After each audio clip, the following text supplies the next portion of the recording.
afternoon. My name is Linda Levy, and I am the Director of JDC's Global Archives. It's my pleasure to welcome you to the first of two public programs sponsored by the JDC Archives this year in the context of the Fred and Ellen Lewis JDC Archives Fellowship. We're delighted with the tremendous response to our programs. The JDC Archives, which houses the records of the JDC since its creation almost 100 years ago, is one of the most important repositories of modern Jewish history. Visiting scholars from across the globe utilize our unique offerings for their research, as do publishers, journalists, filmmakers, family researchers, curators, and others. I invite you to visit our website, archives.jdc.org, and to see the online exhibits, peruse our photo collection, use our names index, and research in our online collections. I want to recognize and thank the Center for Jewish History, the co-sponsor of our program today, and to thank Judy Siegel and Julie Kaplan from the CJH. And I'd like to invite Judy Siegel to come up for greetings from the CJH.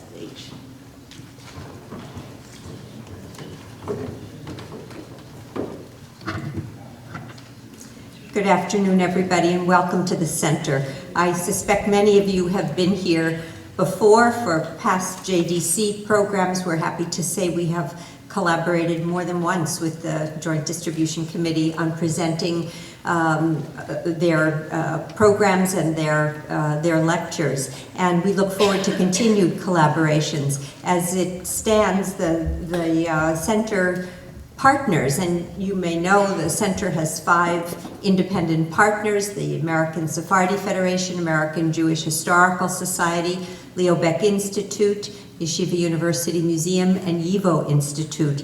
3 of those partners also have JDC collections. So when you're doing your research, don't forget to check in on our resources too.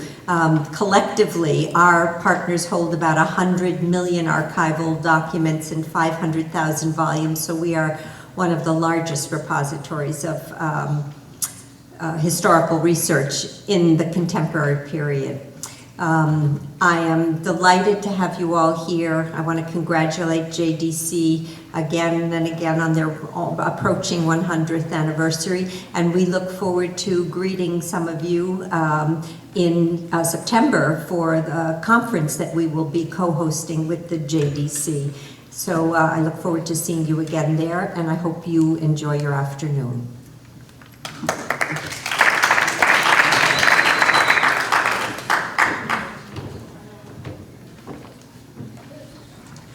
Thank you, Judy.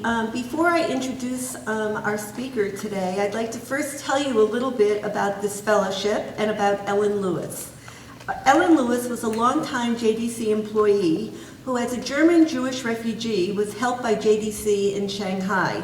She began working for JDC in Shanghai, and after arrival in New York, continued to work for the JDC for many years. Many years means about 40, 50 years. She left a very significant bequest to JDC and earmarked a portion of it for the JDC Archives. In tribute to Ellen Lewis, the JDC Archives initiated this fellowship in 2012 to enable scholars engaged in graduate-level, postdoctoral, or independent research to conduct research in the JDC Archives. We felt that this was a fitting tribute to Ellen Lewis. Our speaker today is Dr. Gerald Steinacher. He's one of 2 fellows who were awarded this fellowship for 2014. The format for our program today is that Dr. Steinacher will be making a presentation for about 45 minutes, after which we will have about 15 minutes for questions and discussion. Dr. Steinacher has already indicated to me how much he is looking forward to the Q&A period. He finds that period to always be the most challenging and the most interesting part of presentations such as this. Gerald Steinacher is an associate professor of history and the Hyman Rosenberg Professor of Judaic Studies at the University of Nebraska at Lincoln. Steinacher received his PhD in history in 1999 from the University of Innsbruck in Austria. Prior to his appointment at the University of Nebraska, he served as Schumpeter Professor in the Center for European Studies at Harvard. In 2006, he was a visiting fellow at the U.S. Holocaust Memorial Museum in Washington, and until recently worked as an independent researcher for the museum's oral history program. In 2015, Steinacher will be a research fellow at the International Institute for Holocaust Research at Yad Vashem in Israel. He has published 3 books and edited 7 volumes. His latest book is Nazis on the Run: How Hitler's Henchmen Fled Justice. Was translated into 4 languages and was recently awarded the 2011 National Jewish Book Award. Our topic today is a fascinating one, the Red Cross, Jewish relief agencies, and the Holocaust. Dr. Steinacher's research in this topic focuses on the interactions between Jewish relief organizations and the Red Cross in assisting Holocaust survivors and refugees after 1945. Without further ado, I'd like to call up Dr. Steinacher. Thank you.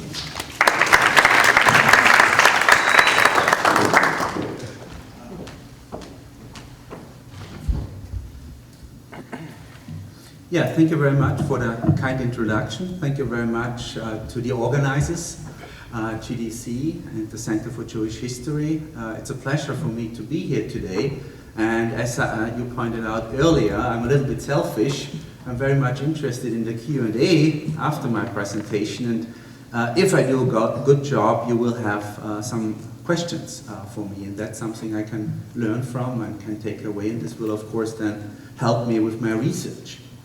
So let me begin by saying my research about the Red Cross is basically a product that originated with the earlier book, Nazis on the Run, about the escape of Holocaust perpetrators and the role that the Red Cross played in that.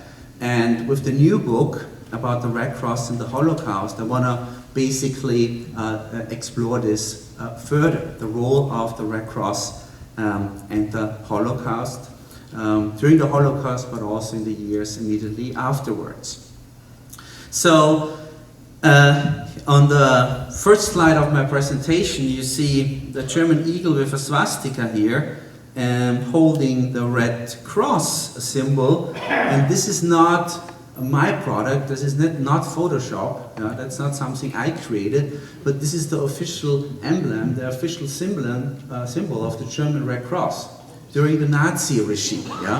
And really illustrates quite well, I think, the close relationship between the Nazi ideology, the Nazi regime, and the German Red Cross. So the German Red Cross during the Nazi years, to make a long story short, was very much Nazified. And in 1945, for that reason, dissolved by the Allies on a national level. But my research is not so much about the German Red Cross. My research is about the International Committee of the Red Cross, the ICIC. And how did my research start? My research basically about this topic started in 2007.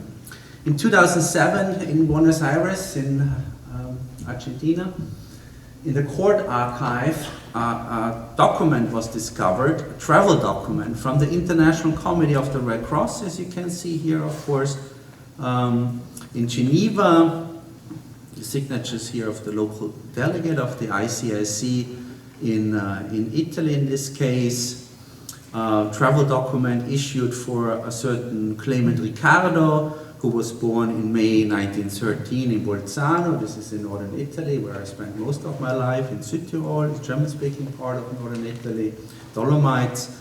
And he, according to this document of the ICSC, this travel document, he was stateless. He was a technician, according to this document, and he wants to immigrate to Argentina. This was issued in 1950, in June 1950, his travel document by the ICRC. And on the right corner you see a photo of Clement Ricardo from Bolzano, stateless ethnic German as he claimed to be. And maybe some people in the audience are familiar with that photo. Do you recognize this person? It's Adolf Eichmann, yeah. So that's the way how he escaped Allied justice, with the help of a travel document from the International Committee of the Red Cross. So I quickly learned that Eichmann was no rare exception, but there were 10,000s of cases of Holocaust perpetrators, war criminals, Nazis, SS officials who used travel documents from the ICIC in order to escape Allied justice and to make it to the Americas, to the Near East, Egypt and Syria and so on. So we have basically two facts at the beginning of my research when you are interested in the role of the ICRC in the Holocaust. The first fact is the silence on the Holocaust of the ICRC, and I will talk about this today, of course, a little bit more. In October 1942, in a meeting of the ICRC in Geneva, of the leadership of the ICRC, it was discussed if they should speak out against what's unfolding, what we now call the Holocaust.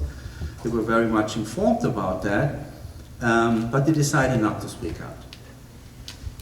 And the second fact that we learned in recent years was the involvement of the ICRC in the escape of Holocaust perpetrators, war criminals and high-ranking Nazis officials. It's quite clear that the ICRC knew about this latest in 1947, and you have to keep in mind that when people like Adolf Eichmann, they escaped in June 1950. 3 years after, it was very well known inside the ICRC that many people abused their service of issuing travel documents. Yeah? So you have these two facts, and the object or the impression you get is quite a negative one. The ICRC denied active help and even was silent about the Holocaust and didn't actively help Jewish victims to a large extent. But on the other hand, it helped Nazi perpetrators actively to flee from justice as a very kind of a negative image. And my research question is why? And are all these points true? And why are these things the case? Yeah? So that's basically how my research started. In my presentation today, I want to talk a little bit about the history of the ICRC. I'm sure some of you are very well familiar with that, others less, so I just want to quickly remind you a little bit what the ICRC really is and what its standing is and the legal background and so on. Then I want to talk a little bit about the non-appeal of 1942, what the background there. And I will also contrast what the official version is, basically the official point of views and my research results. Then I want to talk about the change of policies in 1942. And with the change of policies in 1942, Jewish refugee organizations become more and more important, and the partnership between the ICRC and the Jewish refugee organizations starting in 1942, beginning of 1943. The real turning point now in helping Jewish victims, civilians, through the ICRC is 1944. I will talk about the motivation in doing so. It might be interesting and surprising what I found out there. We'll talk a little bit about humanitarian intervention, what did they do, and of course the cooperation with Jewish relief organizations, particularly the JDC. JDC was very, very important in this context. And then I conclude, and then hopefully I will get some interesting questions. So let me begin by just briefly really lining out or overview of the history of the ICRC, the International Committee of the Red Cross. As you all know, there was a Swiss businessman from Geneva, Henri Dinon, and he was on business trip in northern Italy. He came close to a battlefield of Solferino, where French and Austrian troops were fighting each other. He saw the suffering of the soldiers, and many wounded, nobody took care of them, and he was so impressed and so moved that he immediately started to help he asked local women from the local villages nearby, the parish priests and so on, to help. And he was really coined by this experience. He wrote a book, Souvenir of Solferino, Memories of Solferino, became a bestseller in Europe at least. And he founded, with some fellow humanitarian colleagues, so to speak, other businessmen and influential men in Geneva, the International Committee of the Red Cross in the 1860s. Yeah? And the ICRC basically became the oldest humanitarian, still in existence of course, the oldest humanitarian organization on the background of humanitarianism in the 19th century. Think about the abolishment of slavery, American Civil War, torture, public execution. This is the background. The idea we can improve humanity, we can make it better. This was the idea, and Dinor was of course very much shaped by these ideas. You will be surprised to hear that the International Committee of the Red Cross is a private association based on Swiss national law, and only Swiss nationals, to this very day, only Swiss citizens are in the leadership and allowed to be in the leadership in the committee, maximum 25. Yeah? So also the International Committee of the Red Cross has an international outreach, yeah? It works internationally. The making up of the committee, basically the composition of the leadership, is Swiss, and Swiss only so far. During the Second World War, it expanded its mandate, its work. At the end of the Second World War, it had about 2,500 people working for the ICRC, including the delegates in various countries. Yeah? And the delegates in Hungary and Romania, and so will play a huge role then during the Holocaust and the last stages of the war. There is some confusion what other Red Cross organizations are, what the relationship between the ICRC and other Red Cross organizations is really. There, of course, are national Red Cross societies, for example, the American Red Cross. Everybody thinks about blood donations and disaster relief, yeah.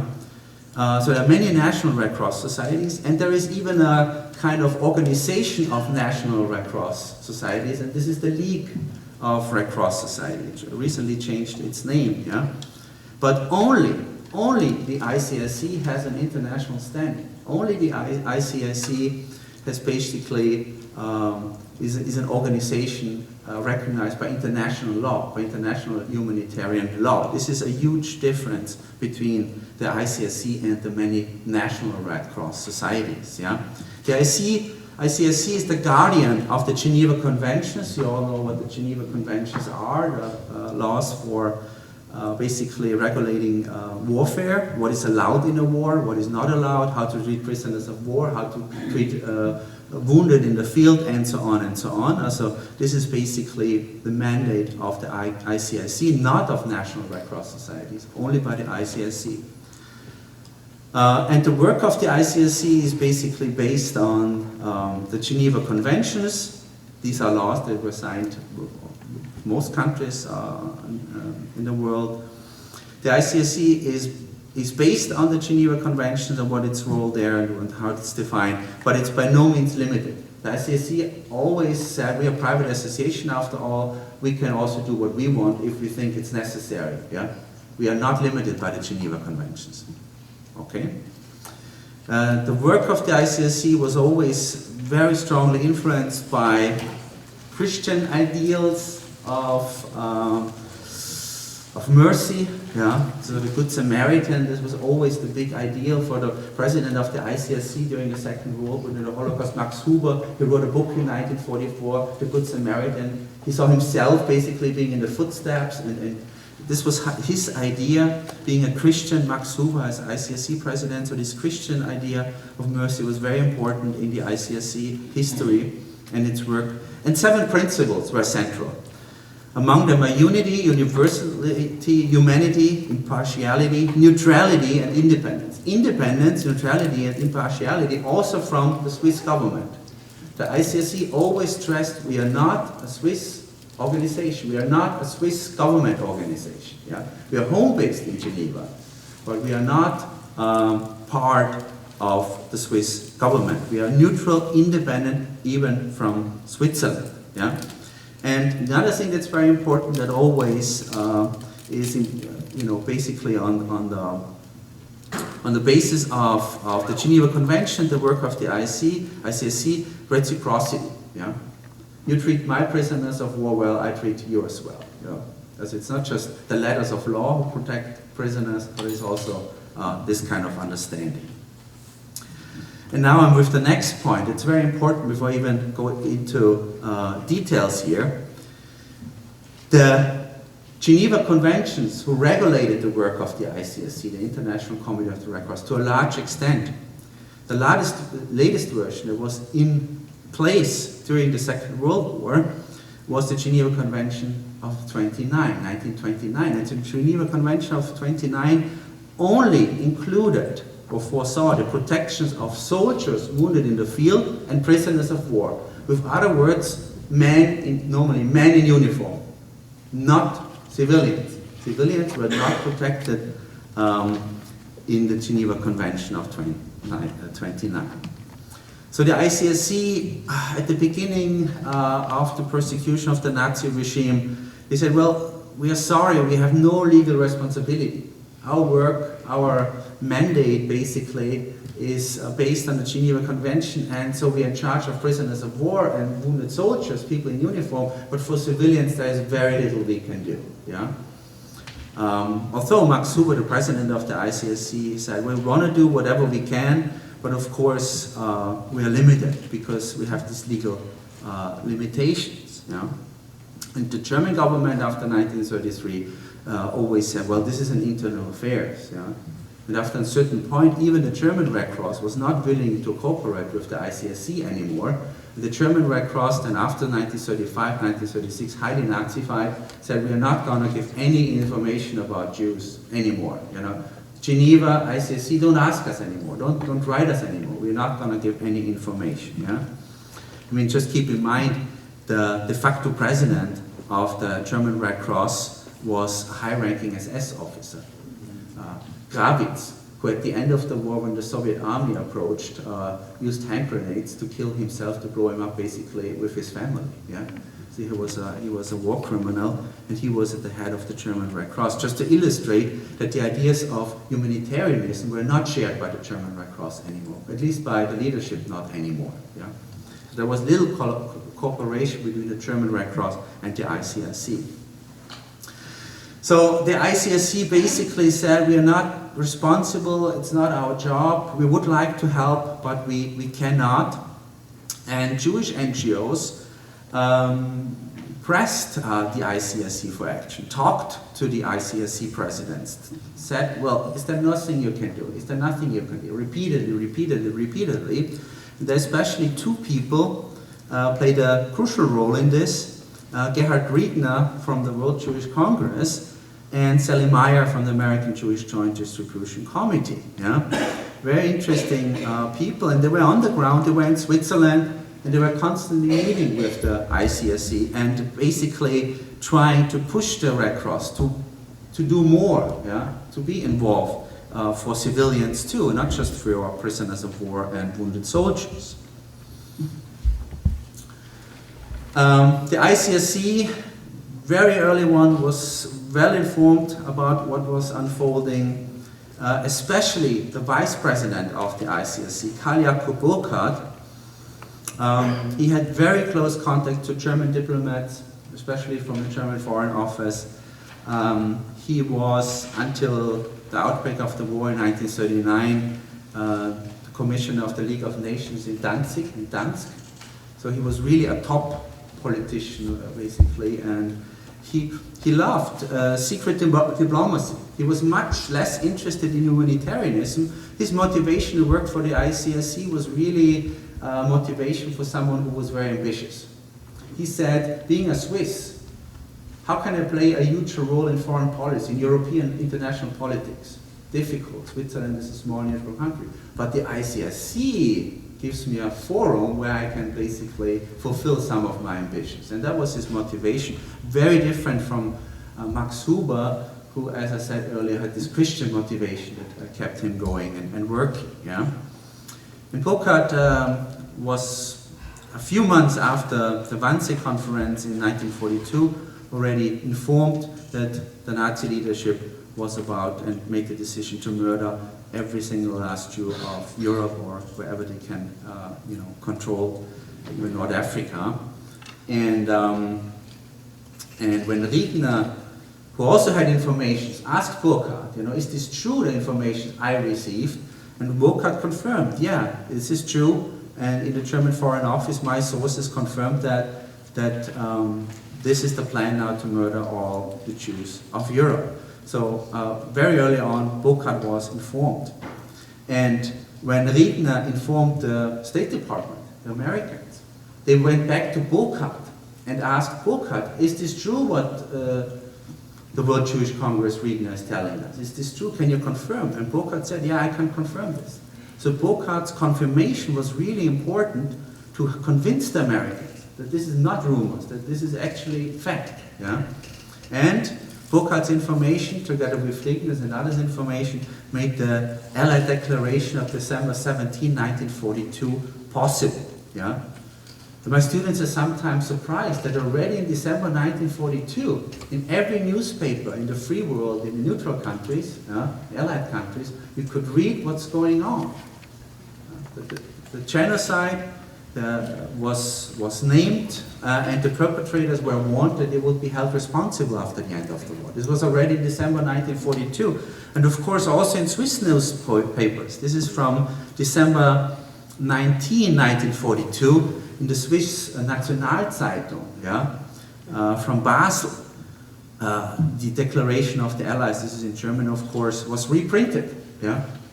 And everybody who wanted could know already by the end of 1942 in Switzerland. Down there is the famous telegram by Gerhard Riegner informing the World Jewish Congress in New York about his information, about the plan to murder every single last Jew in Europe by the Nazis. And so the information was out there. The majority in the ICSC, given the situation that Allied countries already published an appeal, the majority in the ICSC was in favor of a public statement.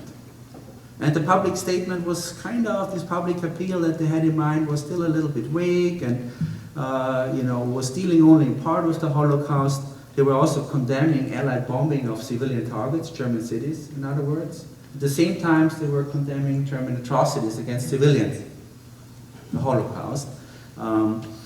And they phrased it in the way you can see it here on the document. Certain categories of civilians belonging to various nationalities are deprived of the liberty for reasons connected with the state of war and are being deported. Yeah, it's relatively mild. Yeah, okay, I would say. Yeah, it's a very mild draft. And again, the Red Cross wanted to be impartial, so it also criticized the Allies for bombing civilian targets, and then it criticized the Axis powers, for atrocities against civilians, in other words, So a majority of the ICSC was very much in favor of a public appeal and the condemnation of the atrocities, especially the women in the committee. It's very interesting when you read the minutes.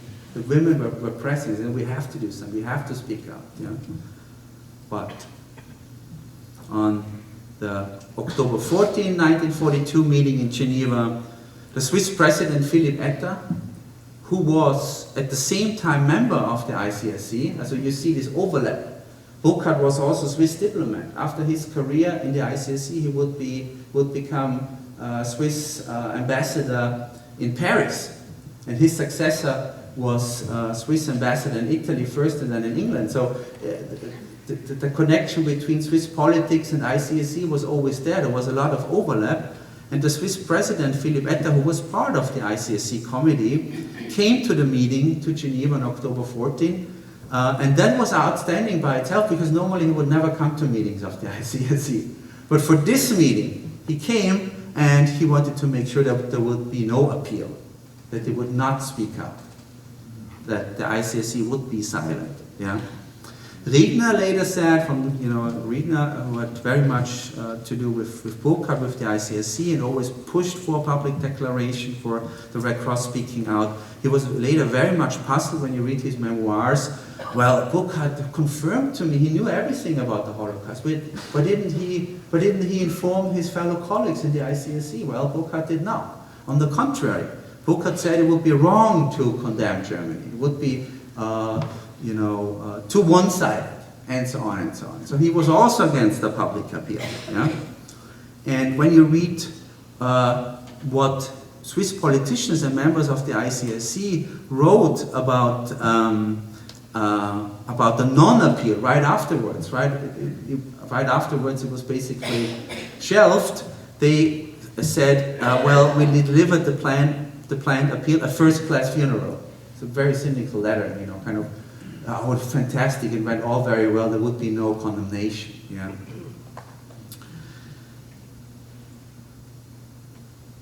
The official justification for this for many years was there is no knowledge about the Holocaust. The ICSC did not know anything. Well, of course, Burckhardt was very well informed. He was the vice president of the ICSC and really the strong man at the time. 42, 43, Max Huber was often sick, often not there. Burckhardt was running the office basically. So this is not really convincing. The argument being more active would risk the work for prisoners of war. Well, this is of course a valid argument. Germany could have said, well, if you're condemning us, you're not impartial. We are not following the Geneva Convention anymore. Of course, they could have said that this is a real concern. The other argument by the ICSC was always there is a lack of international legal guidelines pertaining to civilian detainees, and of course they were referring to the Geneva Convention of '29, and there was no protection for civilian prisoners.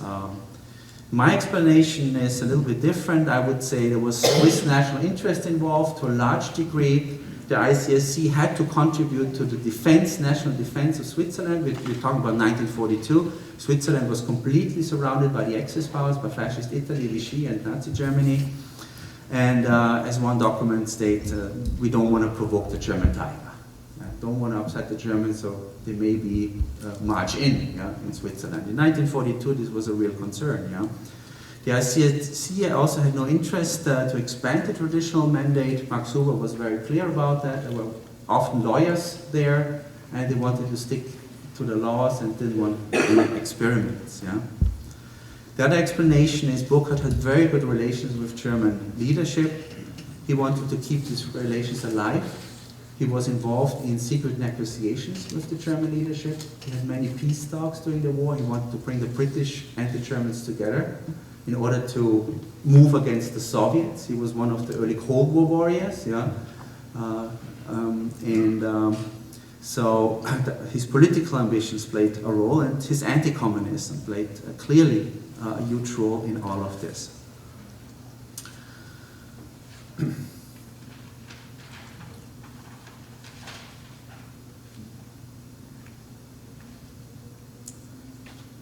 Since this non-appeal, there is no doubt that this was a mistake.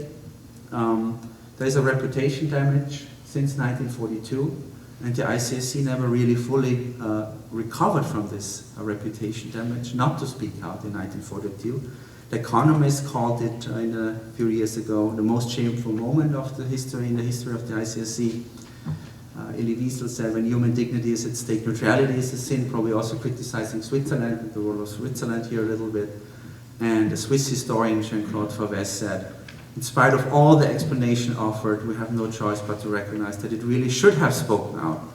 The importance the ICSC attached to its credibility took it down a road that led to a loss of credibility, and therefore of authority within the Red Cross movement and the wider world. This is very true.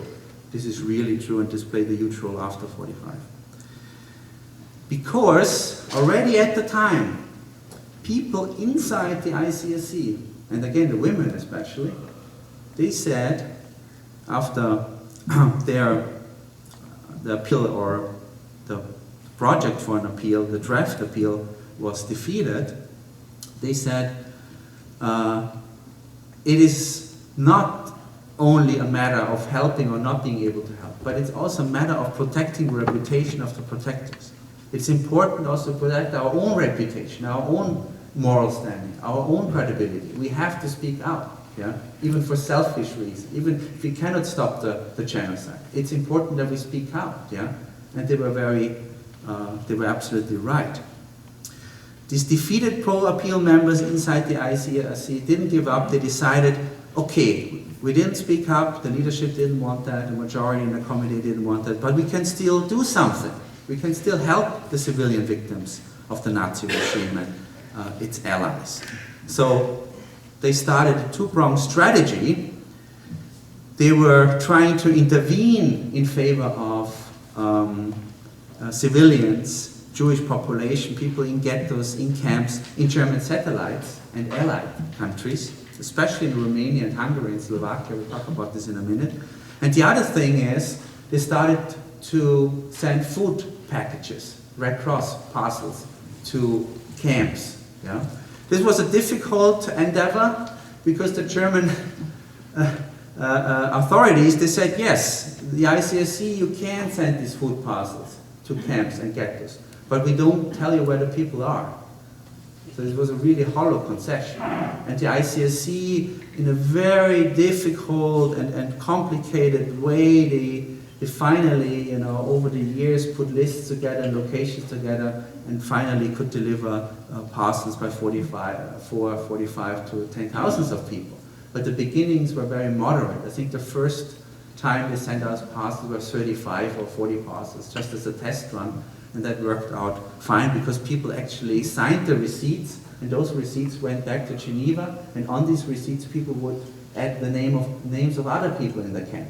So slowly the ICSC was able, a lot of work, to compile lists. Yeah?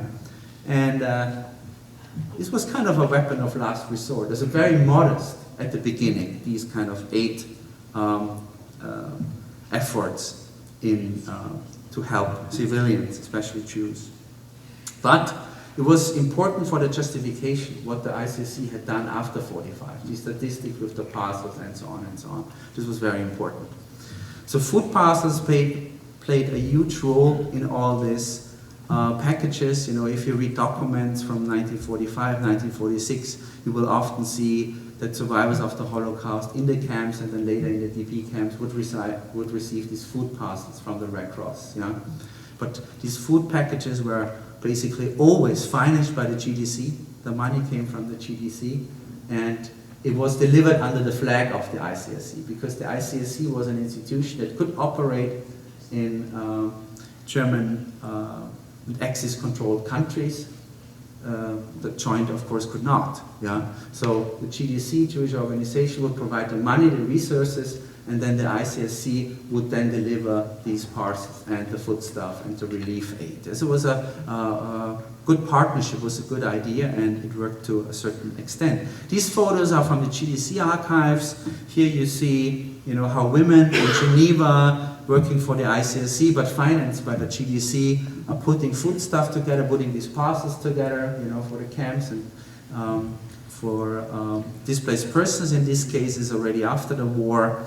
And here you see these packages and bags, with the Red Cross label, but actually financed by the GDC. Yeah? And it's interesting, the photos that I found about these Red Cross parcels, they all date from after the war, from 1946, 1947, yeah? And were sent to refugees, to displaced persons. This is an interesting document in 1943. It really shows you, this is a document from the GDC archives. It's in German, so I will tell you what it says here. It's a letter from Max Huber, the president of the ICSC, very Christian, devoted man, writing to Selim Meyer, who is the GDC representative in Switzerland, and telling him that now the ICSC is willing to find out if help can be sent, if delegations of the ICSC can be sent up in Bucharest, in Budapest, also Hungary, in Bucharest, in Romania, and in Bratislava, in Slovakia. So this you see really here with 1943, end of 1942, beginning of 1943, the ICSC tries now to help, especially in these satellite countries of the Axis powers. Yeah? Really shows a change in policy. Slowly, the ICSC is doing more for these civilians, is giving more into the demands of the Jewish NGOs. But the real turning point is really 1944. This is really the big turning point for humanitarian intervention, so to speak, and it has to do with the military situation, with D-Day, with Normandy landing. The ICSC, the Swiss government, too, saw, of course, that the wind is changing, that Nazi Germany is losing the war. The imminent threat for Switzerland to be invaded was much less present. And there was also, of course, a motivation by the neutral countries, including Switzerland, to try to please the victors. Yeah? Because neutral countries like Switzerland or Sweden were very much criticized, yeah, for their role, not actively helping the Allied cause, but to a certain extreme, to a certain point, very much helping the other side. Yeah? And I have no time to go into all the details, but there's a lot of evidence for that. As you know, I mean, I just want to mention the Swiss even sent a Swiss military medical mission to the Eastern Front to support the Wehrmacht. It was a Swiss military medical mission. And the Swiss military doctors and nurses were told, you only have to help German soldiers and their allies. Soviet soldiers are not to be helped. So this is not impartial aid. I mean, this is clear. I mean, and it was also clear what the motivation was to please the Germans, to please the Nazis. And it was quite clear. You know? But now in 1944, the wind is changing, and the neutral countries changing their policies. And the ICSC now is also under enormous pressure. In January 1944, this is really a huge turning point, the War Refugee Board is founded in the US. For the first time, we have an institution, a government institution of the United States, who is actively trying to help the Jews of Europe. In 1942, there was a declaration, words, but where's action? In 1944, in January, War Refugee Board. And the War Refugee Board immediately started to act. It cooperated with Jewish NGOs, the World Jewish Congress, especially the JDC, and it put a lot of pressure on the ICSC, yeah, to say you have to do more. You have to be more active for the Jewish victims. You have to do more to help. And here you see how things changed suddenly. In February 1944, this is also a document from the GDC archives, a wonderful document, I think. It's a letter to Sally Meyer, and Sally Meyer, by now you know him. He's the GDC, the joint representative in Switzerland, the man on the ground constantly talking to the Red Cross in Geneva. And this is a letter from the US legation in Switzerland, from the US embassy basically, telling Sally Meyer that they wrote, also the State Department wrote a letter to the ICSC, and he also forwards to Sally Meyer the letter that the State Department sent to the ICSC. And the State Department, or the US legation here in Bern says, in accordance with instruction received from the Department of State, the legation will be pleased to offer you all possible cooperation in this matter. Yeah? Basically, getting things done, putting pressure on the ICSC, and having some concrete relief work. And attached to this cover letter, you have then the actual copy of the letter that went to Max Huber, to the ICSC. Basically, Sally Meyer was informed that now the State Department is, putting more pressure on the ICSC and calling for action. And they're also providing funds. In this case, $100,000 from the GDC to the ICSC for relief work for Jews in Europe. This was a lot of money, yeah? And Schwarzenberg from the ICSC, who was basically in charge at this point in time for Jewish affairs, he said, this is big. Now finally we can do something. We finally have money thanks to the GDC, yeah? We can actually do something. And Schwarzenberg says, okay, I have to push my own president now, my own boss, to do more. And we have the money now to do so. Yeah? You see, really, 1944, D-Day, the War Refugee Board earlier, really changes things. And the NGOs have suddenly power and possibilities, yeah? And can really achieve something. There was also at the same time a race of humanitarians going on. As I pointed out, the neutrals were competing. Who is the better neutral? Yeah. Yeah. And this competition really played out between Switzerland and Sweden. It's amazing if you study that. I studied this. This is just amazing. Because between these two neutral countries, both neighbors of Nazi Germany, it was between the Red Cross organization, although the ICSC is not the National Red Cross organization of Switzerland, but many saw it as such. So between the ICSC versus the Swedish Red Cross, really a race, and between two very ambitious people. very ambitious man. Karl Jakob Burckhardt, who was the vice president of the ICRC. Interesting figure, he was an historian by profession. He was a diplomat, a secret diplomat by passion. And he was really not a very good president of a humanitarian organization. Not at all. He didn't believe in humanitarian ideals very much, to put it mildly. So Burckhardt was very ambitious, diplomatic ambitions. He wanted to play a role in international politics and use the ICRC for that. It was a forum, as I said earlier. And Bernadotte, who was the president at the later stage in 45 then of the Swedish Red Cross. Yeah?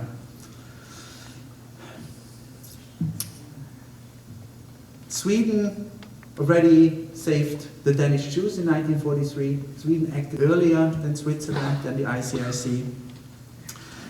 Sweden became very active together with Switzerland, together with the ICRC, together with other humanitarians in Hungary in 1944, in 1945, because Hungary was the last Jewish community. It was still more or less intact. Yeah? And that's where humanitarian aid and relief could still go. Yeah? And that's where it went. It was also a place where you could basically, in the last moment effort, show that you are able to gain some humanitarian credentials, yeah? To improve your image, basically, by helping in Hungary, the Hungarian Jews. So it was a mix of humanitarian motivation, political motivation, foreign policy, institutional concerns, ideas about the future, strategies, and so on and so on. And you can really see how these humanitarians in Hungary are competing. Yeah? Like the ICRC delegate Friedrich Born competing with Wallenberg, yeah? Karl Wallenberg from Sweden. Yeah? And it's really about, as some of these documents state, about the final account, what did we do to help the Jews? Yeah? That the war is coming to an end, it's clear, and we have to improve basically our record.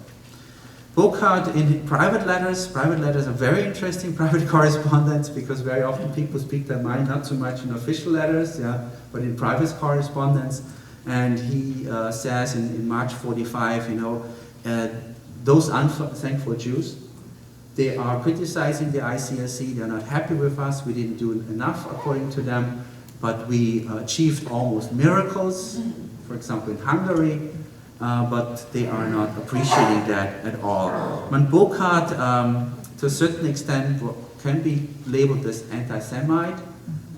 He made statements like, after the war, he said it was the Jews who started the war, and they declared war on Germany, and similar statements that Burckhardt made. But I think anti-Semitism doesn't explain everything. So you cannot just explain all the actions of the ICRC by Burckhardt's anti-Semitism. It's only one person, and it's a little bit more complicated than that. But he had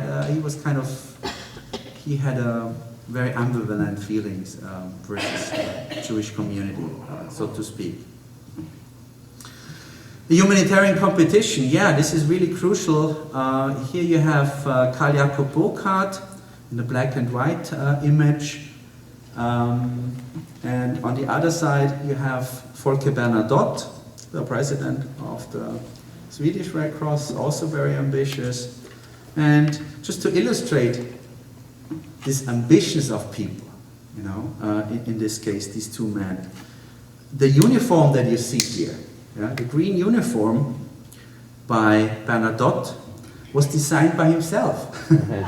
He wanted to have a uniform. Men have to have a uniform. You have to represent something. You have to show off something, you know. So it was really, you had to have a uniform. So he basically designed his own uniform as president of the Swedish Red Cross. And he played a huge role in the immediate post-war years. Switzerland was looking back. The humanitarian superhero, the hero in the humanitarian field, humanitarian hero in 1945 at the end of the war was Sweden. Sweden had humanitarian heroes like Wallenberg, had Bernadotte, saved the Danish Jews, did many other things, looked good. Also last-minute negotiations with Himmler, but also Burckhardt tried, and many people tried. Selim Meyer earlier, yeah? And with the Selim Meyer negotiations, with ransom negotiations in Hungary, eventually Himmler approached Burkhardt, and because Burkhardt accepted a position as Swiss ambassador in Paris, he was not considered neutral enough, and then Himmler approached Bernadotte. And Bernadotte managed basically to rescue a number of Jewish prisoners in concentration camps in the last weeks of the Second World War. So Bernadotte, Wallenberg, Sweden was the humanitarian hero, Switzerland, the ICSC was not. They were in a huge crisis. The ICSC, as the safeguardian of the Geneva Convention, as kind of a national,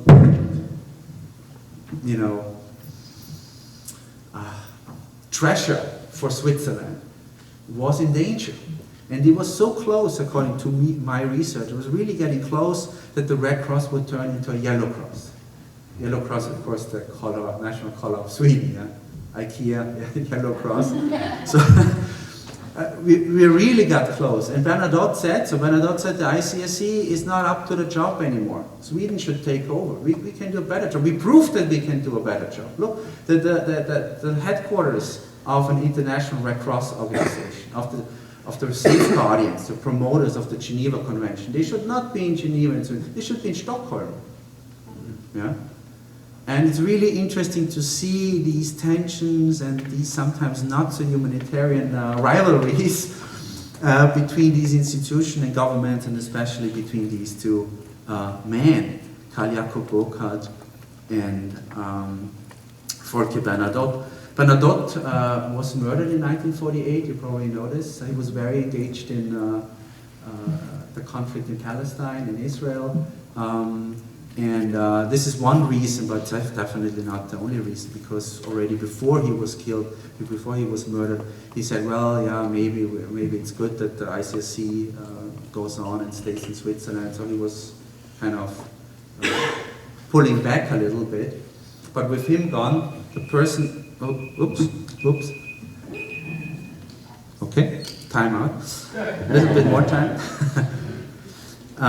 One of the critical voices was gone, and this played a huge role, especially then the Cold War, and then with the Cold War, the critics disappeared against the ICSC. It's a little bit more complicated than that, but make a long story short, and by 1950, everything was basically back to normal, and the ICSC was still the humanitarian organization with this unique standing as a kind of NGO, non-NGO, recognized by international law and the safeguardian of the Geneva and promoter of the Geneva Convention.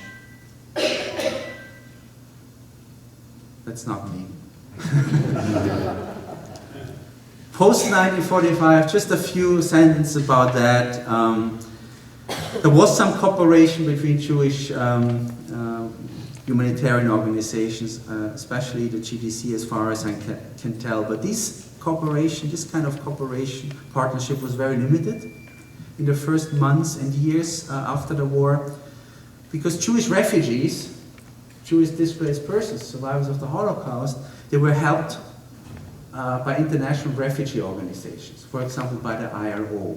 Yeah? So the ICSC, it was not its job to be in charge of Jewish refugees, of Jewish displaced persons. The ICSC started to help people who were not recognized as refugees or displaced persons by the international community, by the Allies. And those were Germans, ethnic Germans. Yeah. So the ICSC filled kind of a humanitarian gap and helped German refugees, ethnic Germans who were expelled from Eastern European territories, from former German territories, and so on and so on. Also issued travel documents for those refugees, for those non-recognized refugees.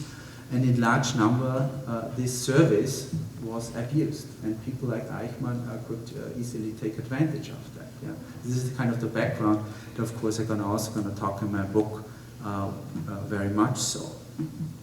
So when it comes to refugee aid, yeah, I mean, in the archives of the ICSC in Geneva, I found some Jewish refugees who used travel documents of the ICSC, but not many, because they would go to the IRO, and the IRO would recognize them as TPs, and that would include housing, would include food, so they would normally approach the IRO and not the ICSC for assistance. German refugees, a whole different thing. The ICSC probably also recognized, like Bernadotte, that this is very beneficial for its own standing, but also out of humanitarian reasons, of course, became very active in Palestine and Israel. Also Paul Rücker, who was the new president of the ICSC in 1948, he was in the Near East very often, was very prominent there, very active there. Another thing in this context that I often hear, so I just want to mention it, 1948, the Geneva Conference, where discussion, and preparations were made for a new reformed Geneva Convention, the Geneva Convention of 1949, who would then include the protection of civilians. It was one of the lessons learned, not just from the Holocaust and the Second World War, but also in preparation for this conference, the new Red Cross organization, so to speak, the Red Shield of David, was not recognized. The logo, the emblem, was not recognized by the International Red Cross family until 2006, and this was always a little bit this overshadowed also a little bit the relations between the ICSC, because it's the ICSC who recognizes national Red Cross societies. Yeah? It was one of its special duties, so to speak, and powers. And that was also a little bit of a problem. The other thing in this context that I want to mention just briefly, because some of you might have an interest in that, there's the International Tracing Service. This is a huge archive, one of the biggest archives about the Holocaust. And it's compiled of many original documents from camps, from Nazi, various camps, but also many records from refugee organizations, from the IRO, a lot of information about displaced persons. This tracing service was, since 1955, under the administration of the ICIC, and research with these materials and access to these materials was difficult, and that was often criticized, and only recently those documents are made available. And now we have copies at the Holocaust Museum in Washington, D.C., in Yad Vashem, and other places, and it's open for research and family history. It's a fantastic source, also digital archive. So, conclusion, very briefly, 1942, as I pointed out, could have been a turning point for the humanitarians. It was really important, and some people in the ICC recognized that, but it was a missed opportunity. And it was also not later taken. There was no appeal in 1943 or 1944 where there was no imminent threat to Switzerland's independence. It did not happen. 1944, with the War Refugee Board, it was founded in January 1944, with D-Day. This was really the turning point for humanitarian intervention. And then it was really important that Jewish NGOs were the humanitarian organizations like the JDC, because they could provide the infrastructure in part, they could provide the financial support. This was really important, because otherwise the Red Cross would have not been able to do much. Yeah? This was really crucial. At the war's end, Sweden, as I pointed out, with Wallenberg, Bernadotte, and for other reasons, was the shining star of international humanitarianism, and not Switzerland. And the ICSC was in a major existential crisis and almost lost its status and almost turned from a Red Cross in a yellow cross. Thank you very much.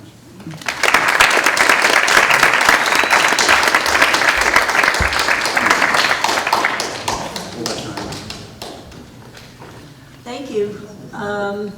There's a lot to think about, and I look forward to reading your book. We're going to open the floor for questions. There's a question right in the center. Woman. Good afternoon. Thank you. I have been trying to trace my grandmother for years. She got lost or disappeared from Vilna, and I've been in touch with Bad Arabs, one of the tracing entities, and they have not been able to give me any information at all. Would you be able to suggest any other avenue for tracing somebody who disappeared from Lithuania? My first question, of course, is when did you make this request? When did you file? I've been in touch with them for 20 years. Yeah, you see, those changes are recent changes. So if you make the same request today, the outcome will be very different. Really, the last letter I got from them was in 2008. It's a new leadership. completely new leadership. Thank you. It's a new climate. And you can make a request to the ITS in Bad Arolsen or to Yad Vashem, because they have the database as a copy, as a digital copy, or to the Holocaust Museum in Washington, D.C. Okay, we have a question right But here. things change, Um, thankfully. You mentioned, I have two questions. You mentioned in your speech that you're going to be talking about something about Romania, Hungary, and Slovakia, and then you stopped. You said it's going to be later on, and that's one. And number two, and number two, the other person who dealt with Hungarian Holocaust and who was also assassinated in Israel, Rudolf Kastner. Do you consider him a hero or a villain?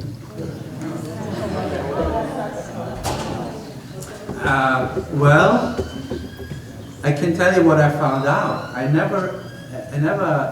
was never clear to me that there was a connection, obvious connection, very clear connection, easily to prove according to the materials, to the files that we have at the GDC, for example, in the archives, that there is a clear link between, of course, what happened in Hungary, then with the stop of the deportations, because as you know, in June 1944, many neutral countries intervened. The King of Sweden wrote a letter, the Pope spoke out, and so on and so on.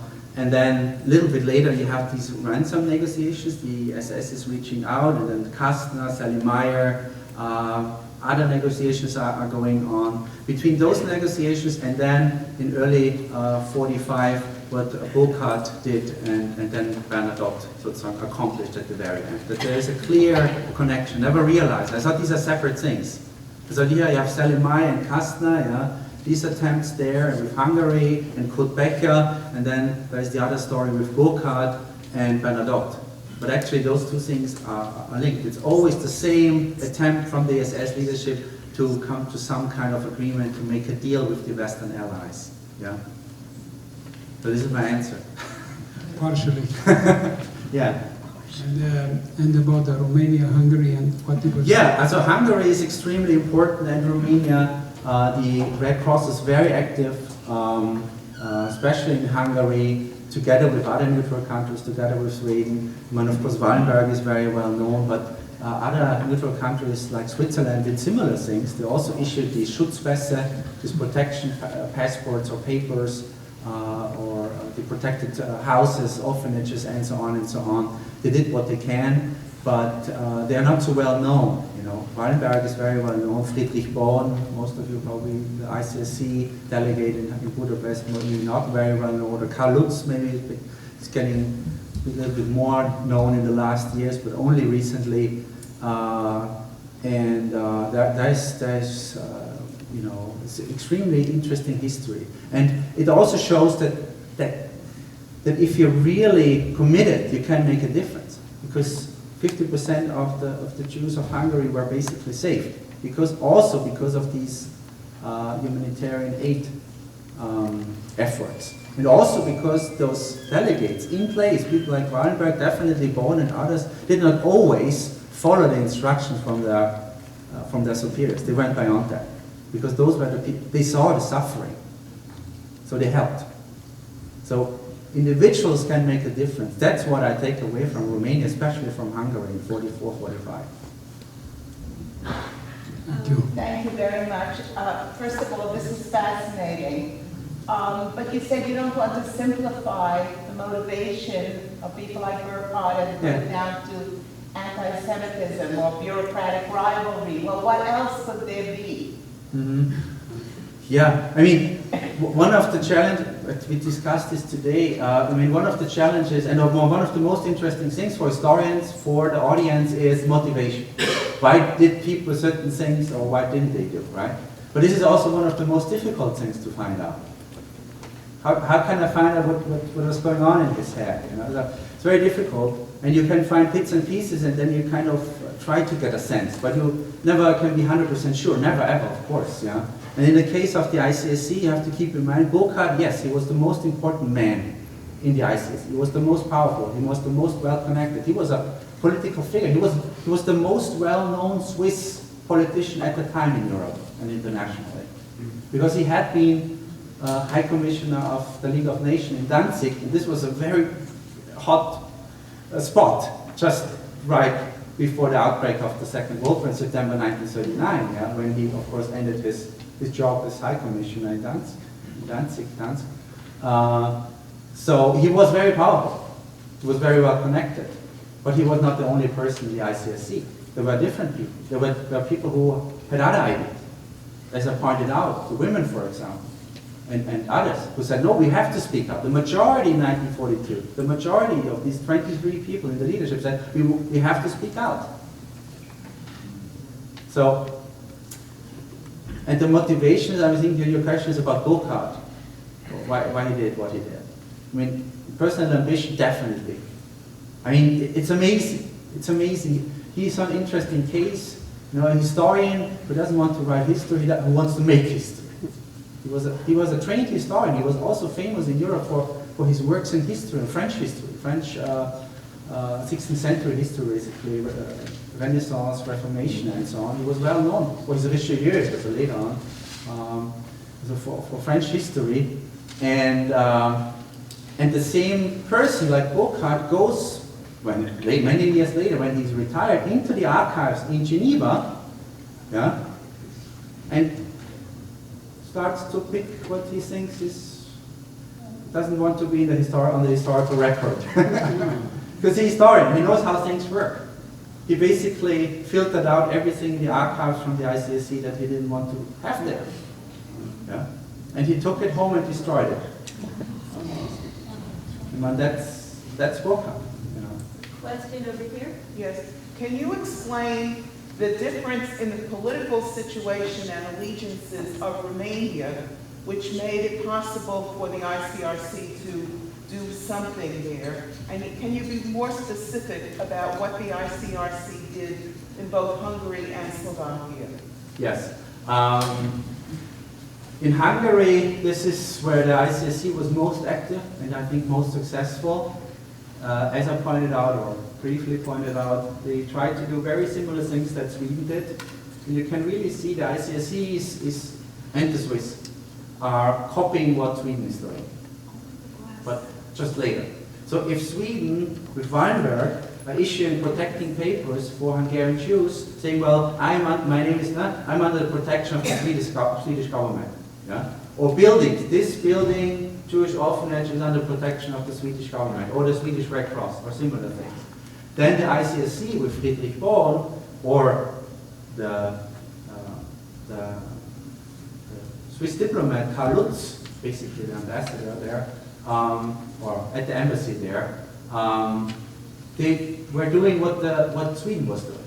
Because they also were issuing protection papers at a certain point. They were also opening safe houses for the Jews in Budapest.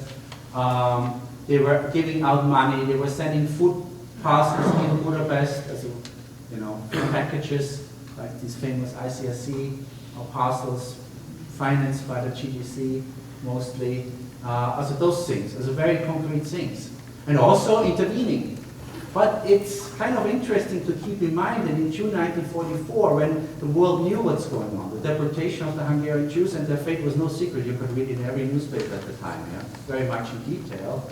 And sometimes you could read in the newspapers that a deportation was taking place, that a new transport was on the way to Auschwitz, before the transport even arrived in Auschwitz. So this was the state of information at the time. And then, of course, with the state of war, there was a lot of pressure on neutral countries. So the Pope spoke out, the King of Sweden spoke out, wrote to the Hungarian government, wrote to the Hungarian regent, Admiral Horthy, to stop the deportation of the Hungarian Jews. And one of the last people who finally also wrote a letter asking for humanitarian reasons to stop the deportations, asking the Hungarian government, Horthy, to stop the deportation, was Max Huber, president of the ICRC. He was among the last people speaking. So they were really falling behind. They were trying to kind of do something, and there were some people who were very committed, like Friedrich Born, again, ICSC delegate. He was there. He saw. He's not sitting in Geneva in the nice salons and far away from the war. He saw the suffering. He wanted to be active, and he helped a lot. Yeah. The thing you also have to keep in mind the delegates, the people, the aid workers on the ground. They had a very different view on things, and their actions were different from the central, headquarters. Yeah. Also Friedrich Born, like Wallenberg, they went beyond what they're allowed to do. This really is not what to do, but we can take history as the example. That vein of anti-Semitism, which ran through the Red Cross, how do you think it is today in the Middle East? Well, you can say what you want, but is that of the so-called neutrals? And this vein of, as I said, anti-Semitism surely hasn't disappeared. I'm curious if you found any. Yeah, I mean, when you come across like anti-Semitism of the kind of Burkhardt, the thing is, in the 1920s, 1930s, 1940s, it was very widespread. A certain, I don't know how I should call it. Some historians, I think it's a completely stupid term, but kind of a moderate anti-Semitism. I don't know what that should be, but you know what I mean. It's kind of certain stereotypes. People use certain stereotypes, yeah? But it's not of the Nazi kind of extermination, of mass murder, of genocide. Yeah? And it was very widespread among many people, even educated people like Burkhardt. Nowadays, if Burkhardt would say the same thing nowadays, I think he should and would step down as ICSC president immediately. Because nowadays it's not acceptable, and thankfully. Yeah, so. But at the time, that was kind of, tolerated, because it was widespread, I think. This kind of anti-Semitism of Burkhardt expressed in many letters and writings. Not officially, but some of the things actually published. Yeah. And of course, he was a clever man. He knew exactly when he was talking in public and what was going on in historical record and what not. So he was. I found a letter of him. He was writing to his successor, Paul Rück, in 1948. On a Sunday morning, he was writing over breakfast. And at the end of the letter, he was telling Rücker, please burn the letter now. Burn after reading. So thankfully, he did not. It was an extremely important letter, interesting letter. His thinking, his ambitions, his ideas, how he hated Bernadotte so much. He hated him. He was stealing him the show. Yeah? And all those things. It's very interesting. When you assume that must be the case, but if you really read it, it's amazing. Next question. You mentioned the. I'm sorry, right here. I was very interested by your statement that Eichmann received travel documents as a stateless person. Right. Did through the ICRC, did the JDC that had issued travel documents as well for immigration, were they more stringent for state? And along with that, in order to get into one of the displaced persons camps, what type of documentation was required for admittance? And is there an archive of those that resided within DP camps that you can take a look at? Yeah. It's an excellent question, and we have 2 hours. You need 2 hours. I do, maybe you know. Maybe afterwards, but just briefly, yes. So there was the Allies to set up refugee organizations. There were various UNRWA for a while, and then the IRO for a while, and then UNHCR, what we have from the United Nations Refugee Organization, and the UNRWA and the IRO in the post-war years for the displaced persons First of all, they had a certain definition for displaced persons. So people who were collaborated with the Nazis or were fascists or in the SS or were Germans or ethnic Germans or Italians were excluded from the help of Allied refugee organizations. They would not fall under the mandate, that's the language used, of the IRO, for example. Yeah. But of course, victims of the Nazi regime, Jewish survivors of the Holocaust, would fall under the mandate of the IRO. Yeah. So these travel documents for the Red Cross were mostly for people who did not fall under the mandate. They had no other place to go. There were hundreds, millions of Germans involved. Children and civilians, and nobody helped them basically, no international organization. So the ICSC stepped in, issued, among other things, issued these travel documents so people could emigrate, could start a new life for immigration. But the ICSC was not prepared for that at all. They had no screening, they had no personnel whatsoever, they had not a long tradition for issuing travel documents, and so the abuse was just, I can tell you, so many examples, mind-blowing. In Nazis on the Run, there are a number of examples, so it's really, the abuse was massive and very well known at the time, already in 46, 47, that's very early on. But the IRO, on the other hand, the Allies, the Allied Refugee Organization, they had personnel in place, they had experts in place, and they had a very sophisticated screening process. And they were screening out people. They were saying, they were interrogating people. And they were interrogating people a few months later. If there was a contradiction between these two stories, they would start digging. They would go back to the materials that they have in the Berlin Document Center. Aha, wait a minute, we have a record, this guy was actually he's not a Ukrainian victim of the Nazis, he was in the Waffen-SS, he was drafted in 43, and he was in the Galician Waffen-SS division. So he's a Ukrainian collaborator, and not a victim. You're excluded, we're not going to help you. The resources of the Allies. You're not going to get into a camp, you're not going to get clothing, you're not going to get food on the expense of the Allied forces. Maybe this answers the question. To the archives, there are a number of archives out there, and I just worked with the ITS documents, and I don't know how many thousands and thousands and thousands of case files for people under the IRO care and their stories, and of course also the screening process. Yeah, and there were people who tried to reinvent their identities in order to get this support. Who had a problematic background. There were even some Nazis who said, well, actually, I'm from Argentina, or I'm this and that, and then made up a complete false name, but were discovered by the screening team. The problem with the ICSC, there was no screening. There was no checks, there was no control. Because the ICSC said, well, we don't want it, we're not policemen, we're accepting in our humanitarian mandate, being impartial, we accept everybody who comes to us and asks for help. So there was no screening or anything like that for the ICSC travel document. Now, is that, you're saying the ICRC, is that the same as the JDC? No. No, so under the JDC for the DP camps, I've never seen, maybe there are more experts here than GDC, I've never seen GDC travel documents. no. In the refugee camps, of course, support came from the GDC, food and clothing. The Allied organizations were supported by the GDC, again, financially, in other ways.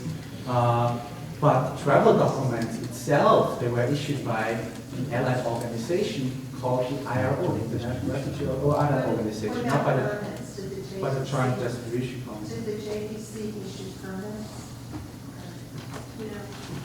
The JDC is not a government and doesn't issue the kind of documents that a government would be assumed to issue.